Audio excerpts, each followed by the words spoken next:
Heavy rains trigger severe flooding in southwest China, and oppressive record-breaking heat blasts the eastern United States. We'll discuss how the climate crisis is impacting extreme weather. Hello, I'm Arnold Naidu, and this is The Heat.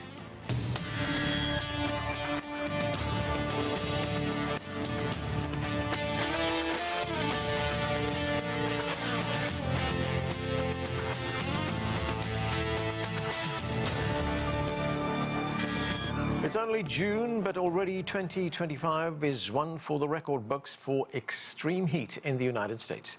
This week, cities from Boston to New York City and Washington, D.C. experienced sweltering heat and humidity threatening infrastructure and public health. Later, we'll hear more about how cities can better prepare, but we begin in China, where a cleanup is underway after severe flooding devastated Rongjiang County in southwest China's Guizhou province. At least 6 people were killed. CGTN Sun Tianyuan reports. Rongjiang County, home to the much-loved Village Super League, has been struck by a once-in-50-year flood. The destruction was widespread, with ground floor vendors bearing the brunt of the damage.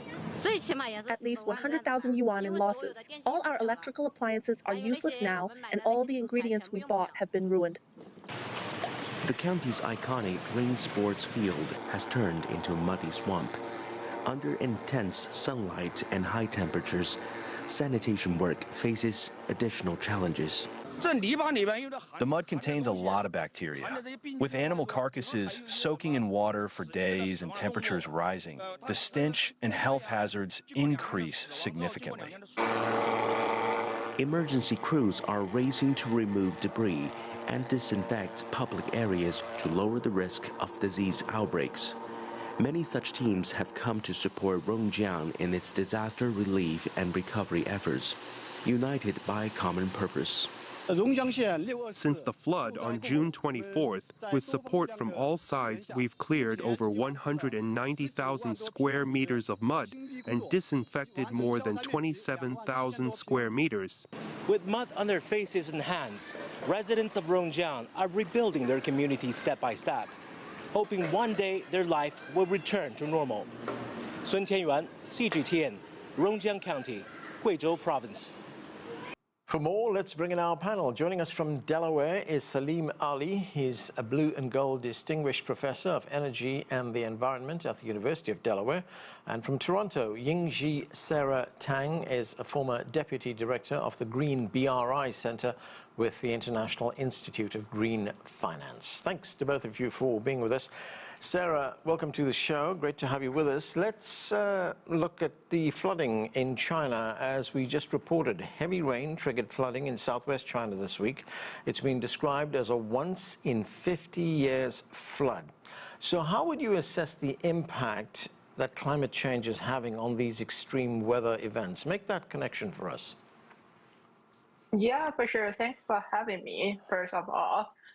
It is devastating, isn't it? And the extreme flooding events is just one example of how climate risks are becoming more frequent and more real, from those like devastating floods to the deadly heat waves we are experiencing like right now, and also like more so globally in recent years. It brings up like real consequences. We are talking business interruption, damaged infrastructure, and of course, supply chain disruption and rising insurance losses. At the same time, we are also seeing a growing global gap between what is needed and what is actually being spent on those climate adaptation. And as climate risks intensify, all countries, especially developing countries, are under rising pressure to invest more in protecting people and infrastructure. Yeah, I want to talk about... I would just stop there. Right. I want to talk about finance in more detail in a moment. But Sarah, China has been at the forefront in the fight against climate change. In fact, it was one of the main drivers of the Paris Accords that were signed 10 years ago. It continues to make the shift towards green energy, that transition. In fact, in May, if we look at the progress that China has made, in May, it produced as much electricity from wind and solar as Poland, Sweden, and the United Arab Emirates combined. So what can you tell us about this transition that China has been making? Yeah, for sure. There is a lot of progress that is worth celebrating, and a lot of like the renewables, the wind and solar, those types of projects, I would categorize those under the climate mitigation efforts. And I'm not highlighting that. I'm not suggesting it is a matter of choosing one over the other, but both adaptation, which I mentioned earlier, and mitigation that you quoted, those are both essential, and we need capital flowing into both to tackle the climate crisis and adaptation needs. It is closely tied to mitigation efforts as well. So every single year, we drift further from the 1.5 Celsius Paris pathway. The scale and the cost of future adaptation will only grow. Saleem, great to have you with us as well. There's a new United Nations report out, and it finds that Asia, which is home to half the world's population, is heating up nearly twice as fast as the rest of the world. In fact, surging temperatures are severely impacting weather conditions in that part of the world. So what impact is this having on ecosystems and things like food security in the region? Yes, so, the impact of climate change is highly differentiated, as we are finding. Like the Arctic is warming much faster than other parts of the planet. And we are seeing the same in parts of Asia. The concern, especially with Asia, is that this is the part of the world with the highest population. If you consider China and the Indian subcontinent together, we're talking about approximately 1/5 of the world's entire population. In fact, so we're increasingly concerned about the actual exposure to heat in areas with such high population density. So the impacts need to be now calibrated. The financing needs to be calibrated according to these kinds of differentiated exposures of risk.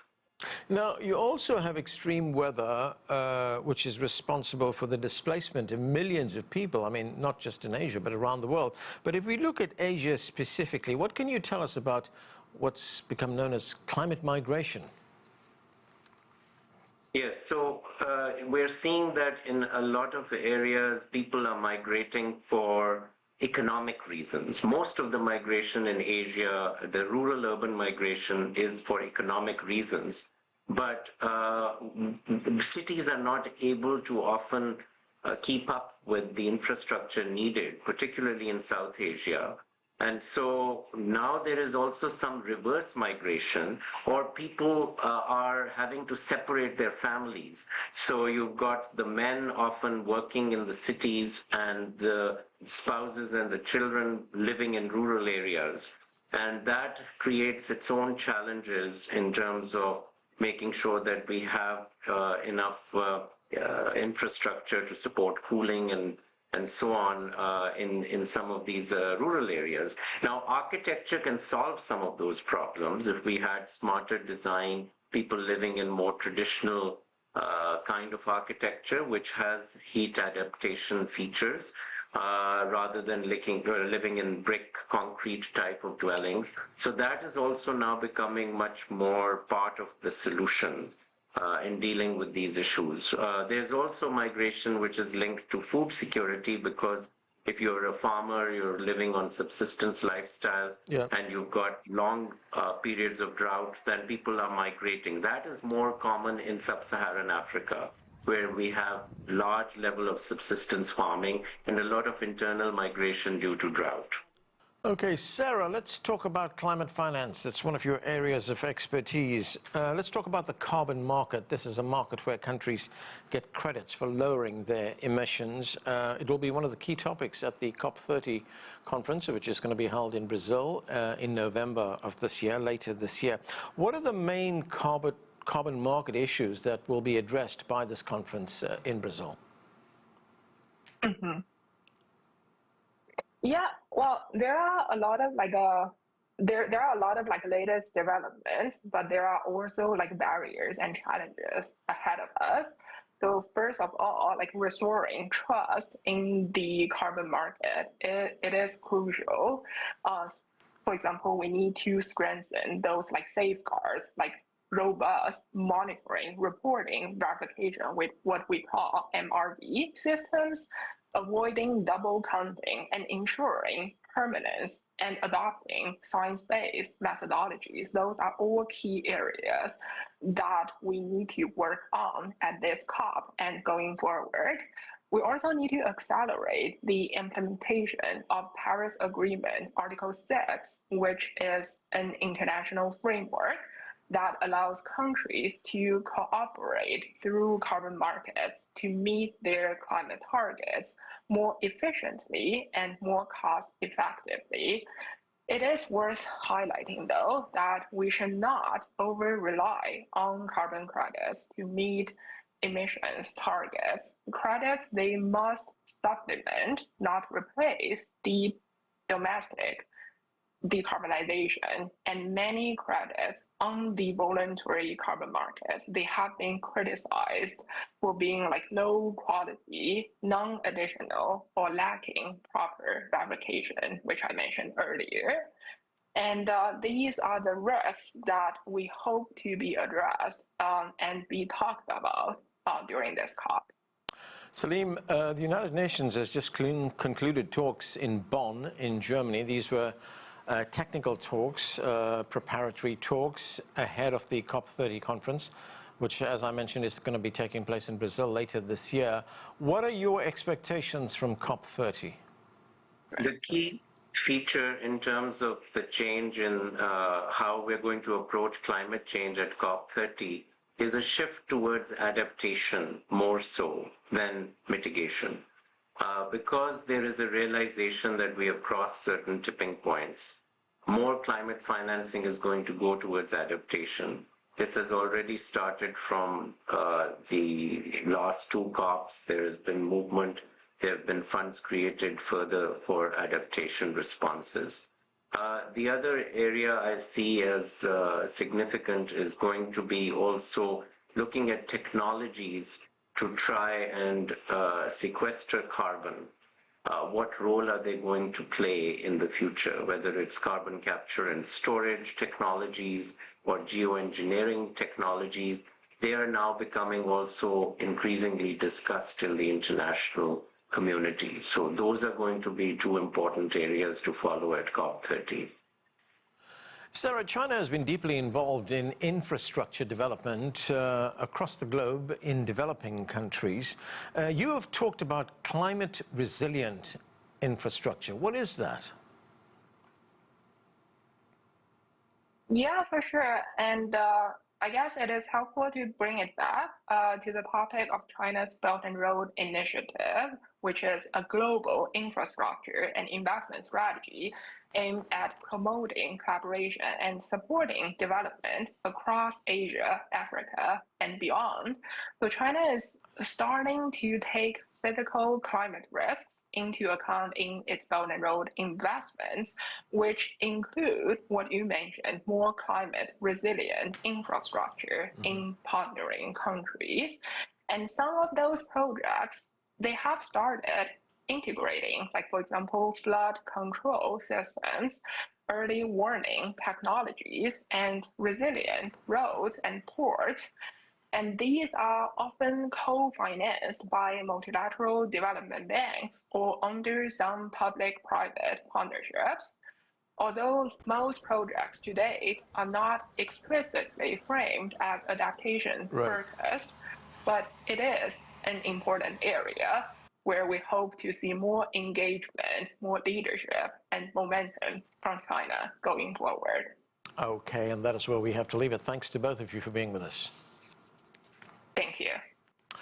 Now to the record-breaking heat in the eastern United States. A so-called heat dome brought high temperatures and humidity to cities from Portland, Maine to Washington, D.C. CGTN's Jim Spellman reports.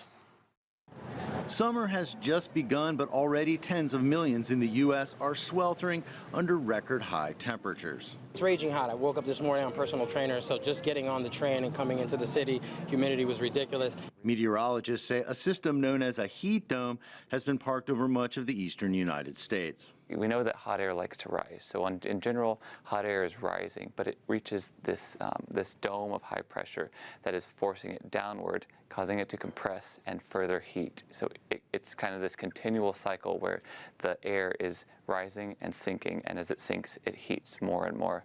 At least 7 states have seen record-breaking or tying temperatures. Boston topped 38 degrees Celsius, 102 degrees Fahrenheit, breaking its record for the month of June. Humid, that's the worst, the humidity. The heat sucks, but the humidity is what makes you sweat and feel sticky, and I don't like it. Across the Midwest, roads have been cracking under the extreme heat. Trains have been forced to slow since the heat can cause rails to expand. Lakes and pools are packed as people try to find relief for themselves and their pets. The worst thing for them, I think it's the pavement. It gets really, really hot. But this could be just the beginning of a long, hot summer for many in the United States. Jim Spellman, CGTN, Washington. For more on the oppressive heat, let's bring in our next guests here in our Washington, D.C. studio. Seema Wadhwa is the founder of Health in Climate Voices and was recognized by Time magazine in 2023 as one of the 100 most influential climate leaders. And from Virginia, Michael Shank is an adjunct professor of sustainable development at New York University. Thanks to both of you for being with us. Michael, let me start with you. This week's heat wave in the eastern part of the United States smashed numerous records, not just for a single day, but for any time in June. And the United States National Weather Service said Baltimore's Inner Harbor soared to 40 degrees Celsius. That's just 2 degrees shy of Death Valley in California. How unusual is this, and what's driving these high temperatures, and should we get used to it? Is this becoming the new normal?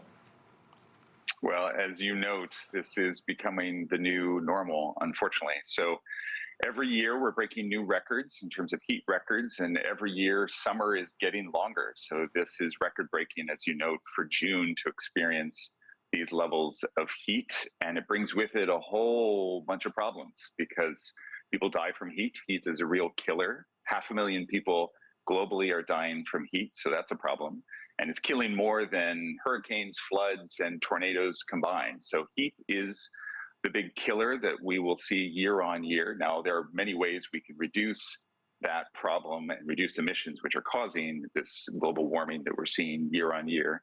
We can get to that later in the segment. But yes, what we're seeing now, unfortunately, will become the new normal. And that humidity that was referred to in the segment, hotter air holds more moisture. And so we get more torrential downpours as a result as well. So we'll see more flooding too coming with those heat waves.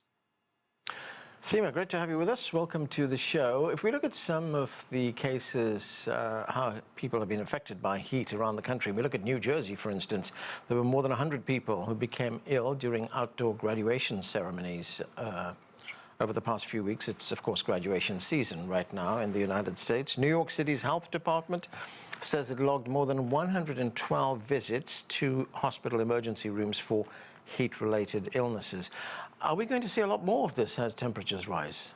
Anand, thank you so much for having me. And, absolutely, as Michael also referenced to, these heat waves that we're seeing, it's not just that they'll be more frequent, but they will also be more extreme. And, with the heat, the thing that we'll also see with it is some of the challenges from a health perspective, whether that is cardiovascular related issues, whether that is related to kidney issues. And, what's really unfortunate is we don't have a true account of understanding not only all the ways that heat is impacting our health, but also the financial implications that stem from that. You know, we've had over 235,000 admissions to ERs annually stemming from heat, and you know, over 50,000 hospital admissions. And you know, right now, when we look at the economic overview of how this is accounted for, it's not really part of the picture. So, you know, as we talk further about some of those solutions Michael mentioned, better accounting for the financial implications will also help us better understand and prepare, looking at where it makes sense to make investments to protect ourselves and those that we love. Yeah, Seema, that's an alarming figure that you mentioned there. 235,000 visits for heat-related issues. I mean, when we look at this, if we had to rank how climate change impacts our daily lives, I mean, how high would heat be? Is it more risky, more dangerous than, say, flooding or hurricanes? It absolutely is. You know, I think when people think about natural disasters, climate-driven events, the images that come to their mind are those of these hurricanes like those we saw earlier in the year, where there's a lot of loss of infrastructure. But truly, the extreme heat, as Michael also shared, is the greatest threat when it comes to health, even more than those hurricanes and those floods. And, you know, I'll say in some ways it's a silent threat, because, you know, when you think of the beach, you think of the heat, it doesn't come across as dangerous. But our bodies are not meant to sustain these levels of heat. And, you know, it's not just that it gets really hot during the day. One of the important other factors is we're not seeing the nighttime cooling anymore. And our bodies need that cycle to really rejuvenate and refresh and be healthy. So, you know, I think unfortunately we are just now starting to understand all of the critical nature that extreme heat is causing, driven by climate change. Michael, talking about how prepared the United States is to meet these challenges, Seema mentioned a moment ago the impact that it's having on infrastructure. I mean, we've seen incidences over the past few weeks of buckling roads. We've seen broken bridges. There's also now speed reductions on railway lines because of the heat. There's also a major strain on the country's power grid. So how prepared is the country for this? Well, as Seema noted, these are major hits to our economic productivity. As you noted, Anand, these are hitting our transportation systems, our power systems. So if we're not motivated to save lives from heat as the killer, from climate change, hopefully we're motivated by the hits to economic productivity, as you noted, and as Seema noted. In terms of the U.S. being prepared, we have a lot of work to do. Thankfully, a lot of cities are rolling out chief heat officers to focus on this work. They're rolling out resilience hubs and cooling centers to help people cool down. But we still have a lot of room to grow and go in terms of heat safety protocols, heat standards for workers who have to work outside in this heat, and also heat disaster declarations so that we can mobilize the national government's resources to respond to heat moments and heat domes like we're seeing on the East Coast. But in terms of how ready the U.S. is, I mean, we're seeing roads buckling and trains slowing. So that's some illustration of how much work we have to do. Michael, you have written about focusing on people's everyday concerns, things like high energy bills, the fact that housing's become unaffordable right now, and we see the high costs of healthcare, for instance. Add to all that, of course, inflation that we see. I mean, make that connection for us between these concerns and climate change. What I encourage everyone to do in their cities, if they're living in a city or in an urban area or even in a rural area, is to do an audit of your city. Look around, see what's making your city hotter. Likely it's cars and trucks that are burning fossil fuels, which are causing global warming, which is making your city hotter, but also other things that were already mentioned in the segment like pavement, because that's absorbing the heat and then emitting it by you as you walk down the sidewalk. And then do an audit of your city and see what's making it cooler. Obviously trees, more shade, green roofs, which we're rolling out more and more. But cities in the US and globally are rolling out spray parks and water parks and opening pools, public pools for longer into the evening because people need to cool down. So there are lots of ways you can make your city cooler. So if your city is barren, without treescape, without any kind of canopy, without any kind of green space, advocate locally for your city or urban area to roll out more trees, especially in disadvantaged neighborhoods, underrepresented neighborhoods where there's a lot more pavement, a lot less tree canopy to keep the communities cool. So there's a lot we can do. Now, in terms of your own house retrofit to keep your house cooler, to lower your energy bill, as you noted, Anand, there's a lot you can do there too in terms of weatherizing your house so that AC isn't escaping, but also electrifying so that you're lowering your bill with a heat pump, perhaps solar if you can afford it.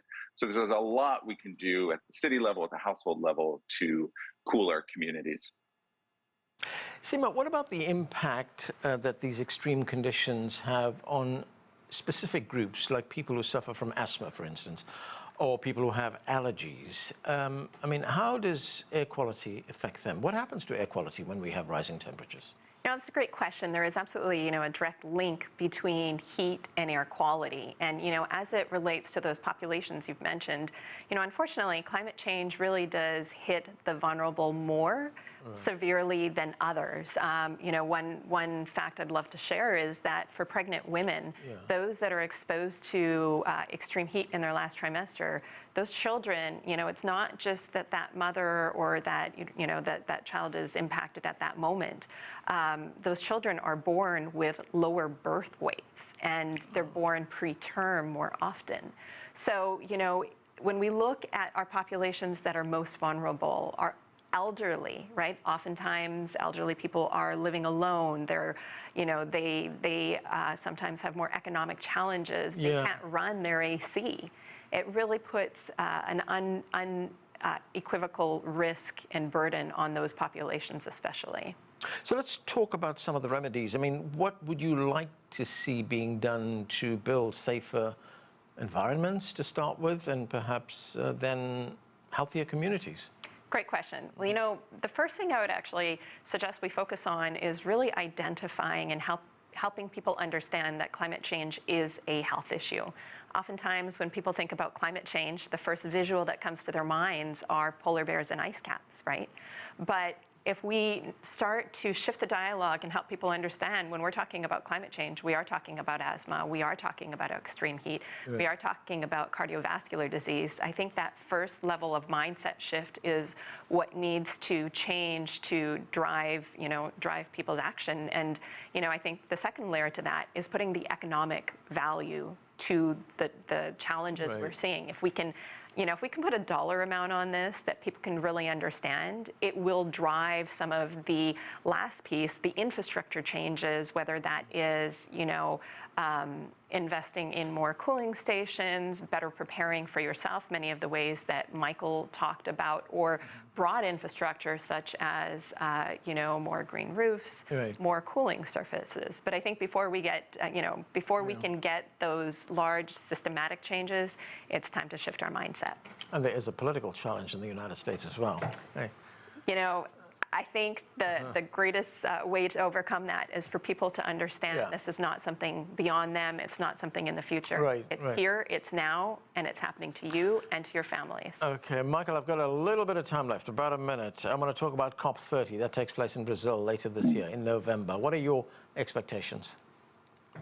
Well, what we saw in Bonn recently is that countries are committing to 10% increase in climate financing and support, which is great at a time when the UN is getting cut across most sectors. We're seeing a boost in climate financing, and that was agreed to at Bonn. BRICS are leading the way in many ways. If the U.S. is stepping back from a leadership role, we're seeing other countries step into a leadership role. China, of course, is certainly leading in renewable energy, but also in committing to making sure data centers are being powered by renewable energy, something I wrote on recently. But I'm seeing leapfrogging happening around the world in places like Ukraine, where they're becoming more energy secure too. So we're seeing a lot of incredible movement around the globe, which I think will be a good drumbeat for COP30. Okay, and that is where we have to leave it. Michael Shanks, Seema Wadhwa, thanks so much for being with us. And that's it for this edition of The Heat. I'm Anand Naidu in Washington, D.C.